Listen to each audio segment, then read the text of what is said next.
Right, well, welcome folks. My name is Kai Horton. My pronouns are they, them, theirs. And welcome to the first ever Food Access as Community Care virtual event series. I am the Diversity, Equity, and Inclusion Manager here at Within Reach and also the Community Engagement Manager. And I'll be your host, and hopefully with less tech issues down the road for the rest of the week. I'm absolutely honored to be with you all. And yeah, a little bit about Within Reach. Within Reach builds pathways to make it easier for Washington families and individuals to navigate complex and health and social services systems and connect with the resources they need to be healthy and safe. In addition to helping people gain access to health insurance and providing information on immunizations and child development, food access is one of the main veins of our work. Our direct service team at Within Reach are the experts in the field. And they're amazing at navigating the complex and often inaccessible systems that keep people from getting their basic needs met. We recognize that we're not alone and that there's this vast network of amazing people doing this food access work alongside us. And we wanted to celebrate that. So over the course of the week, you're going to hear from some amazing community organizers on topics such as the future of food today, food justice, why culturally appropriate food is key to liberation, food sovereignty, and so much more. Our biggest hope for this offering is that we can spotlight and center an intersectional lens and approach when it comes to what we mean when we say access or community care. I want to express my gratitude to our partners at Safeway for helping make this series happen, and to the entire Within Reach team for your unwavering support. Even now, my team's messages are blowing up, so thank you so much for your support with that, and a commitment to this deep work every single day. Today, we have the honor and the privilege to learn from an incredible human engaging in this food access work. It is my absolute pleasure to introduce you to Joy Hollingsworth. Joy's pronouns are she, her, hers. And for today's session, Joy will be talking to us about the future of food. There will be space towards the end of today's session to ask questions utilizing the chat function here on your GoToWebinar screen. So, a little bit about Joy. Joy was born and raised in Seattle, Washington. She had the opportunity to spend the last 8 years farming on the Olympic Peninsula with her family, learning innovative techniques with a low carbon footprint for plant production. She has spent the last 2 years working within the community to help build sustainable and scalable solutions for BIPOC communities to access fresh food through intentional programming.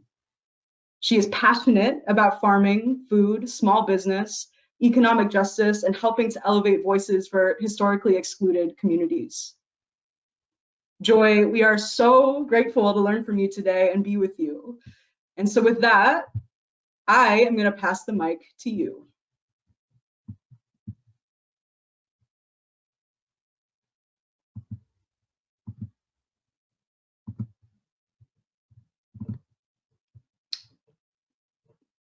Joy, can you try speaking? Let's see if we can hear you.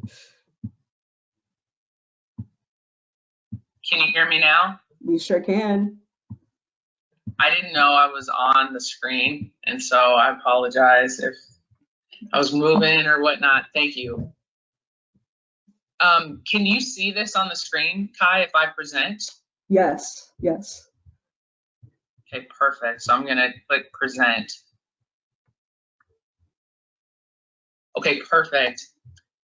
Thank you so much. Definitely want to give a shout out to Kai, who was helping me troubleshoot having technical difficulties this morning with technology and trying to navigate that. So thank you so much without panicking.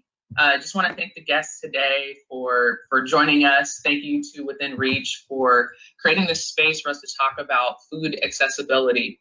I know I have about 30 minutes and we had some technical difficulties, so we're a little bit behind, but we'll power through this presentation. My name is Joy Hollingsworth. I'm from Northwest Harvest.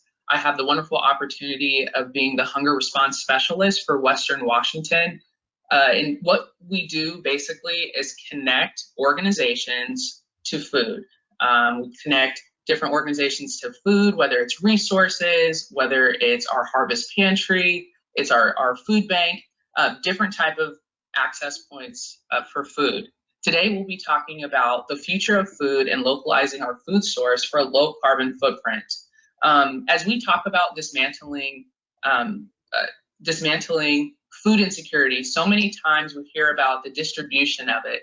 I want to kind of go into some of the farming of it, the source of it, and talk a little bit about that and thinking about a holistic approach to dismantling food insecurity. So we'll start with a little bit of history. Farmlands. Back in 1935 was the peak of farms within the United States. There were over 6.8 million farms within the United States. In 1920, there were about 900,000 Black farmers. They accounted for 14% of the overall population. In 2017, there were less than 50,000 Black farmers. That equated to 1.4% of the total farms in the United States. In 2020, just as they took the census and they were doing a lot of agriculture surveys, United States had about 2 million farms throughout the country. So why is that? Why did we see a decline in BIPOC farmers? Well, one is the USDA loan rejections skyrocketed back in 2019. As you see, there's over 42% rejections for Black farmers. If you were Asian, you saw a 37% rejection rate from the USDA. If you were Hispanic, Latinx, you saw about a 20% rejection rate. And it continues to go down the line. And so we saw and we heard from a lot of different farmers about the discrimination that they were held against, and these loan practices that were going on across the country from the USDA or small banks, any type of way to, systemically continue to keep down BIPOC farmers, they were running into that. Some of the history of our food, as you can see, small scale farms account for about 89% of the total overall farms and produce 20.4% of the production, of the overall production in the United States. 20% of the food, agriculture, milk, dairy, any type of crop is coming from 89%. Of the 40% production of our food is coming from 2.9% large-scale farms. So if you think about that, a large-scale farm produces over $1 million of generating revenue. A small farm is about 350,000 or less. So we've seen this drastic decline in the small farmers and more productivity from these large-scale farms. We're talking about large-scale farms that are owned by LLCs, corporations. You can buy into farms on stock. So we've seen that continually to increase over time. What are we growing in the United States? Well, a large part of what we're growing is corn, soybean, fruits and nuts. Corn equates for about 25% of everything that we're growing. We know that corn is used for byproduct for different animals or different types of feeding, or you have different types of oils that corn produces, or everyone loves soda, but that is full of cornstarch and corn syrup. Soybeans, fruits and nuts, wheat, hay, and other different type of crops. And then you look at the animal side, cattle and calves really equate for about 30% of the overall production of what we're growing. We produce the most dairy in the world. We have hogs here, poultry and eggs. We produce a lot of different types of goods. Trends of farming. What are we saying? The average age of a beginning farmer is 46.3, about 43 years old. The current average of all farmers is about 57. The one thing that strikes me the most is that 1/3 of America's farmers are over the age of 65. So we're seeing this massive, potentially this increase in age over time, where farmers are getting older. You're seeing 3rd, 4th generation farmers, but they're getting older. And so we're seeing a lot of companies come in and take some of that over. 26% of beginning farmers are under the age of 35. And so what the USDA defines as a beginning farmer is someone who has started farming within the last 10 years. So we're seeing a little bit of increase of farmers under the age of 35 beginning to get active into the farming trend. Carbon footprint. So what does it look like when we're eating these everyday items? What is our carbon footprint? Well, we need to eat an 8-ounce steak. It produces as much greenhouse gas as driving 14 miles in your car. Okay, when you drink that cup of coffee in the morning, it takes 36 gallons of water to produce. There's a little typo there, my apologies. We're not talking about the water that goes into the cup of coffee. We're talking about watering those coffee plants, the production, the distribution, the getting to you, and then you driving to go get that cup of coffee and then making it. And then produce one almond, it takes 1.1 gallons of water to grow. 1.1 gallons of water to grow. If you grow a pound of almonds, it takes about 1,900 gallons of water to grow. Some of the challenges that we're seeing within the food industry. Well, the world population is expected to increase by 9.7 billion by 2050. Most of this concentration growth is going to be Africa and South Asia. 2/3 will live by 2050 will live in urban areas. So that's the first thing that we're seeing. The second thing are natural resources. Water withdrawals for agricultural represent 70% of overall withdrawals. So that means that of the water that we're taking, 70% is going straight to agriculture to grow, produce, and process those different type of goods. 40% of the world's rural population live in river basins that are classified as water scarce. So we know that, you know, during the civilization, people, just like in Egypt, would go to the Nile River to create farmland and create these goods and crops. And over 40% of them are now classified as water scarce. By 2050, we'll need to produce 50% more food. Currently, like we said before, there's over 2 million farmers in the US, which equates for 897 million acres of land. And fourth and lastly, climate change is real. That will affect food production, supply, quality, agriculture land, fisheries, forestries, and food stability. Systemic racism and food insecurity. So to understand food insecurity and what it means, we understand the farming piece, but we also have to understand the distribution and the systemic, levels of racism that result into food insecurity. So it's one of the main tentacles of systemic racism that include public policy, education, housing, employment, healthcare, and the criminal justice system. 22% of African American households and 18% of Latinx households are food insecure. 24% of African Americans, 17% of Latinx, and 13% of Asian Americans do not own a car, making transportation a major, major barrier. 21.2% of African Americans live below the poverty rate, and of that, there's 30% of African Americans are female households. So we see these different types of domino effects of systemic racism that play out in different parts of our society and our system. Barriers to access food. So there's a lot of barriers that play into accessing food. One is transportation. We just talked about that.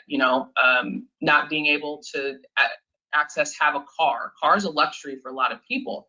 And so a lot of people live in rural areas. They don't live on bus lines. So transportation becomes a barrier. Affordable fruits and vegetables. We've seen at the grocery store, fruits and vegetables are very expensive. It's hard to be able to afford those fresh produce, the fresh vegetables. That's why a lot of your frozen foods are less expensive, and people gear towards those because that's all they can afford. Access to farmers markets. We've seen just here in the Pacific Northwest, we have a good, there are a lot of great farmer markets, but you don't kind of see those primarily like in the north and the east side. There's that access to farmers markets has become very, very scarce when we're looking at a lot of food desert areas within South King County.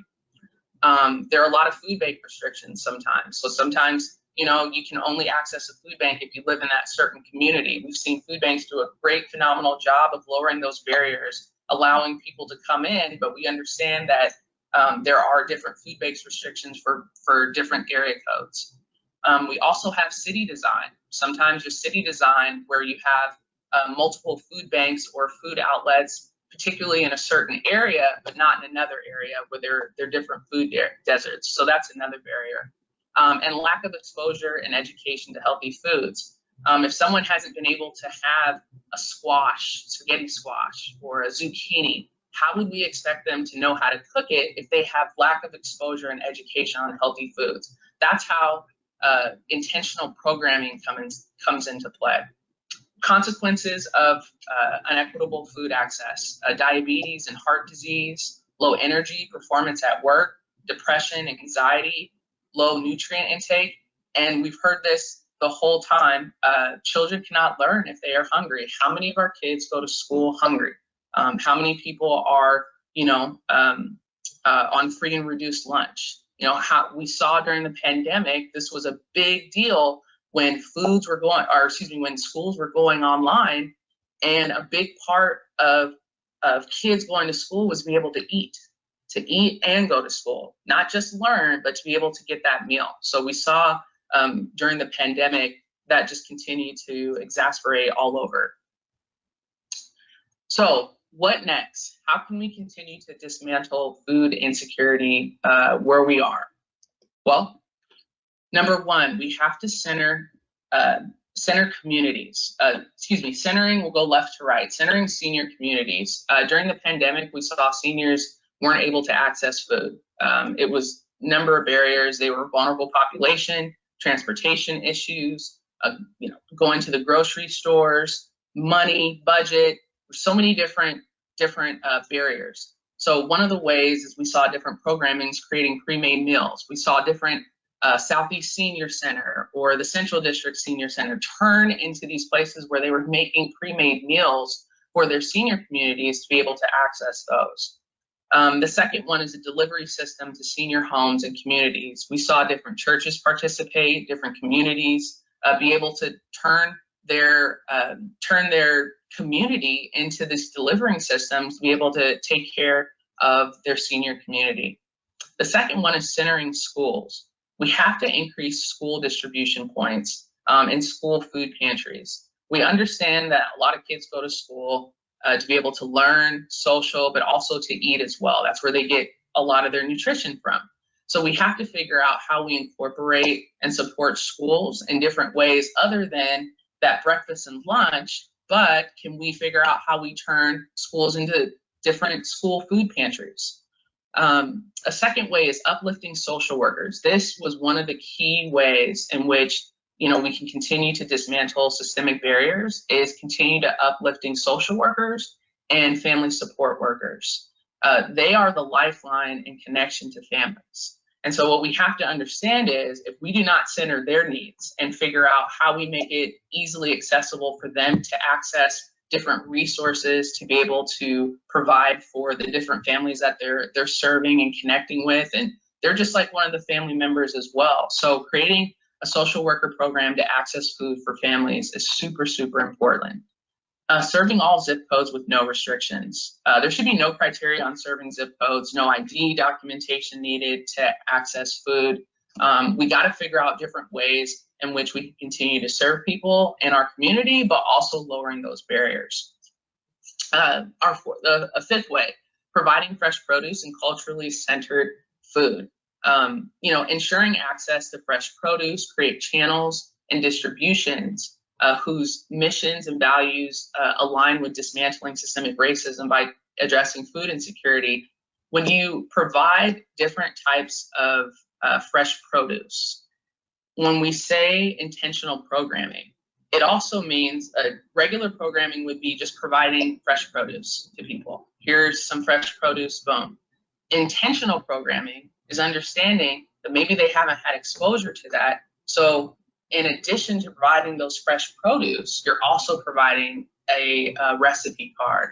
Maybe it's a video showing how to serve a spaghetti squash or a zucchini or different items that those cultures may not have had access to and historically been excluded from. And now we can figure out intentional program to expose them to those items and be able to incorporate those in their everyday diets.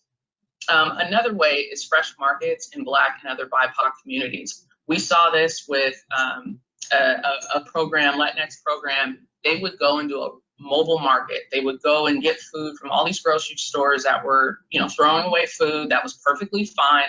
They would get it on their food truck, and they would go up and down the I-5 corridor of doing these mobile pop-up community food banks, where they would come and put out their information on social media, through text message, from the womb, word of mouth, which is sometimes the best way. We know in our community to connect with folks by the womb, word of mouth.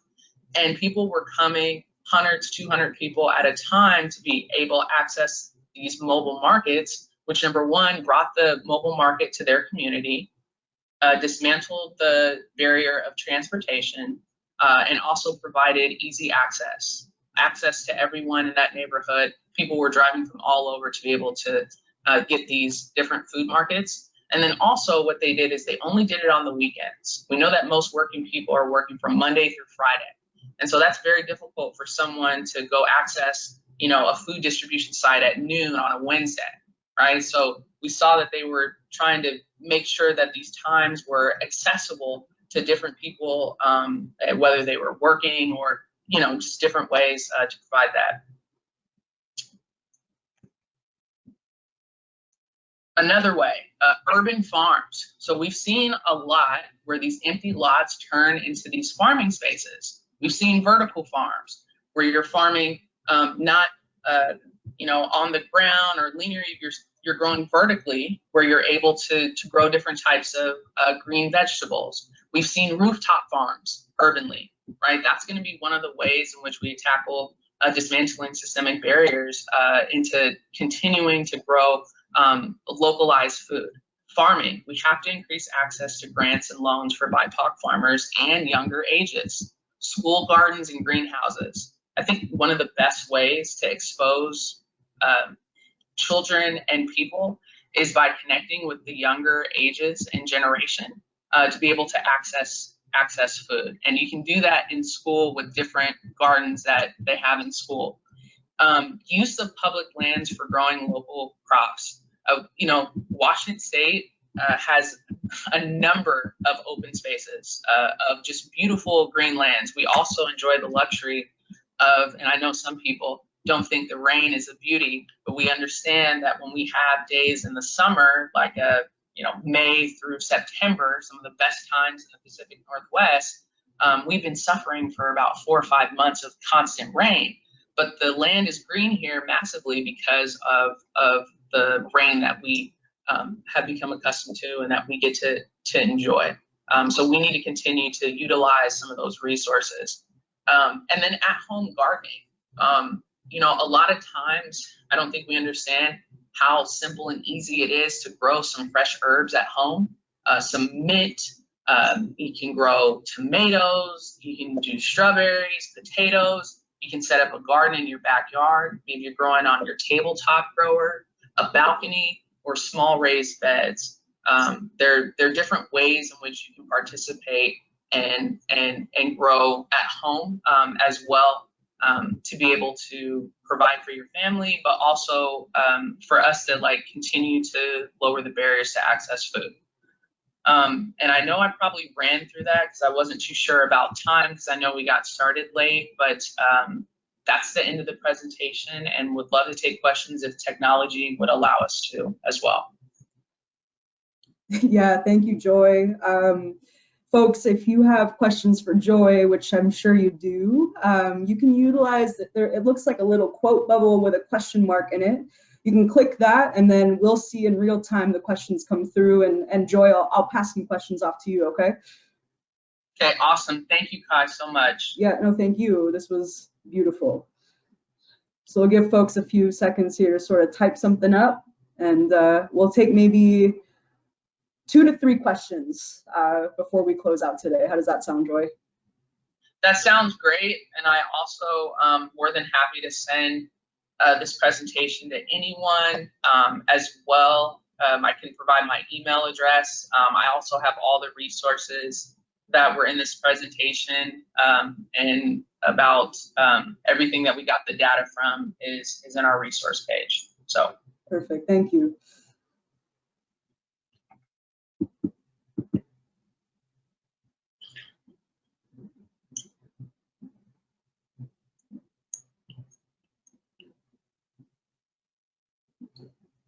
And I also want to say, while people are typing questions, maybe no one has any questions, which is fine, okay?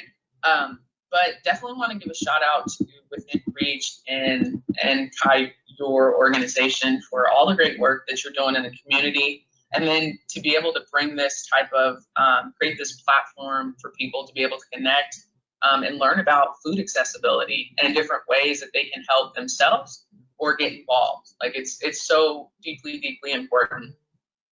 Yeah, thank you, Joy. Appreciate that. Looks like we just had someone named Jen, I believe. Yeah, ask a question here. It says, "Hi, Joy. Could you please explain your job? I didn't catch it all and find it very interesting. Thanks." Jen. Hi, Jen. Yes, and I apologize if I probably I was a little flustered with the technology issues we're having. So I apologize. I work at Northwest Harvest, and my specific title is part of the Hunger Response Network team, and for Western Washington. And so what we do is we build relationships with different organizations, with different food banks, with grassroots organizations, and to be able to link them to resources that are circling around food accessibility. So whether that's through our harvest market, or excuse me, not our harvest market, our harvest pantry, or our food bank distribution. We also have at Northwest Harvest a phenomenal advocacy team that does a lot of great advocacy work throughout the community with city officials or the different legislators. We also have our Learning and Impact that is learning and learning and figuring out what the impact at all if we're having, and learning more about the communities that we're serving and some of those barriers and how we break those down. And then we have our distribution team in operations, in which I'm a part of, which we are the people responsible for connecting, growing, building relationships, and building that bridge to connect people to those resources. Awesome. Oh boy, Joy, there's a lot that just came through here. We're not going to get through them all, but here's another one. You ready? Thanks, Joy, for this presentation. Could you provide some specific resources for homebound seniors, especially ethnic/BIPOC clients, to get access to food? Right. So if I heard that right, that is for homebound seniors to be able to access food. Yeah, that's right. Especially folks of color is what I'm reading here. Yeah. Okay, no, that makes sense. What we've seen is a large amount of senior centers. So if they could contact their local senior centers, we've seen a lot of senior centers turn into these resource hubs that will have, a vaccine, outlet. They have food accessibility as well, where they're creating cooked meals or setting up these senior grocery shops. We've seen a lot of apartment complexes that are senior serving create their activity room into grocery stores for people to access food, so they're able to go and shop. So my suggestion would be the local senior center is a good way and resource to start, and then they would be able to provide some information about some food accessibility places. Awesome, thanks, Joy. We have another person here thanking you for your presentation and asking, can you share more about your path into this field? Yeah, absolutely. Born and raised in Seattle, had a wonderful opportunity of playing basketball my whole life. I thought I wanted to be a basketball coach. That was short-lived after I saw how much grueling hours and time you had to do that. And then started a farm with my family on the Olympic Peninsula for the last 7 years, and got to just really connect with the earth, the ground, growing, producing, and with nature. And shortly thereafter, found my way into the different nonprofit food sector. I've been at Northwest Harvest for a year. Before that, I was another place at emergency feeding program. But found my way into this food sector through farming. And then now on this side of connecting and building relationships with community. I'm from the community. I love this community. I love the Pacific Northwest. And so understanding that background about also dismantling food insecurity and figuring out how we attack that, but also how do we also grow our own food and connect our community into loving how to grow and figuring out different pathways in which you can be the grower, the farmer, all the way to the distributor to be able to dismantle food insecurity. So that's my little pathway into currently what I do. Beautiful. Maybe a few more, Joy, is that okay? Absolutely. Awesome. Okay, so this next one is, what are you most excited about in food access efforts in Seattle right now? And the second part to that is, what makes you the most hopeful? I love that question. Yeah, that's really, could you read that one more time? Yeah, absolutely. Okay, so it says, what are you most excited about in food access efforts in Seattle right now? And what makes you the most hopeful? Yeah, the thing that makes me most excited, which is so dope, are the different organizations getting involved into helping solve food insecurity and being access points. So what we saw were a lot of BIPOC organizations, grassroots organizations, say, hey, we want to help. We want to figure out how we navigate. We know our community best. We know how to distribute food. And let's figure out how we use the resources that we have and learn as we go. And so it was really beautiful to see a lot of different organizations come together and take ownership into creating different access points for people to be able to get food. We saw a gentleman turn their restaurant into a food access hub, right, for free meals. We saw a mobile food bank drive around in a truck and do different pop-up food opportunities. We saw a massive amount of drive-through food distribution from churches and nonprofits who traditionally were not in the food distribution sector, but took it upon themselves to figure out how they could best serve their community and get involved. And so loving to see more people of color in the industry, more BIPOC faces. That to me is just beautiful as they're continuing to figure out this off-ramp of COVID-19. And I think there was a second part to that question. I'm so sorry, I can't remember what it was. Of course, no worries. Yeah, what makes you the most hopeful right now? The most hopeful is organizations like we just talked about, creating their infrastructure and creating and getting resources and access to resources. Food insecurity is not just about not having food. It's also access to resources and funding to build those operations to create sustainable and scalable solutions for these organizations to be able to grow and to continue to serve their community with that type of funding, not just food, but funding to be able to continue those operations. And so that's what makes me the most hopeful about it, is that they'll have access to these and to continue to grow. Awesome. This is a follow-up question to that I think fits really well. Could you share or plug some orgs or agencies that you feel sort of uplift that mission that you're talking about here? Yeah, I mean, there's so many. There's a brother in Federal Way, Lewis Guyton at Good Shepherd Youth Program, who does great food feedings. You have different churches from Mount Zion, First AME, in the Central District of Seattle doing great work.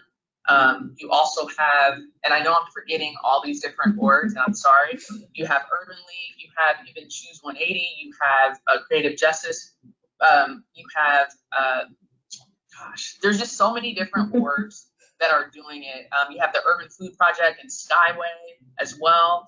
You have Rainier Valley Food Bank, who's doing one phenomenal. The entire Seattle Food Committee is phenomenal. You have, there's just a lot. I'm sorry, and if I forget someone, Feeding Feasible Feasts, which is great. They're in Edgewood. You have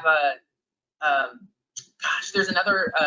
It's a Black food bank in Tacoma, and I'm drawing a blank right now, but they've been great as well. You have Bird Bar. Sorry, I could go on and on. Never apologize for your wealth of knowledge, Joy. Yeah, there's so many questions here, Joy. I think what could be cool is if you and I sort of connect afterwards. I'm going to get a transcript of all these questions. Could be great maybe to send a follow-up email to the folks that attended today and maybe respond to a few more of those questions. How does that sound? That sounds great, and I apologize if I sped through the presentation. I didn't know about how much time we were on because the late start with technology, but thank you, Kai, for holding it down. Hey, of course, and thank you so much for being adaptable with me, Joy. I really appreciate it. It wouldn't be the start to a beautiful event if it didn't have some tech hiccups. So just Joy, thank you so much for everything that you shared with us today. I know I'm probably speaking on behalf of everyone in this space. At one point we had 120 folks here, and I'm pretty sure everybody learned a whole lot from you. So thank you so much. And I just wanted to say a huge thank you to our patient and steadfast attendees today. Thank you for sticking in it with us as we sort of ironed out some of those tech hiccups. I hope to see you the rest of the week. I promise that I'll come a little bit more prepared in the future sessions to come now that we got a little bit of intel with this session with Joy today. And if you're able to, please join us tomorrow. We have a wonderful conversation with Roxana Pardo Garcia from Alimentando al Pueblo. We'll be talking a little bit about their anti-colonial approach to food access. So that should be a pretty rich conversation. And again, I just want to thank you on behalf of the entire team at Within Reach for being here with us today. I'm wishing you so much nourishment and gentleness, and I hope you take really good care until next time. Thank you.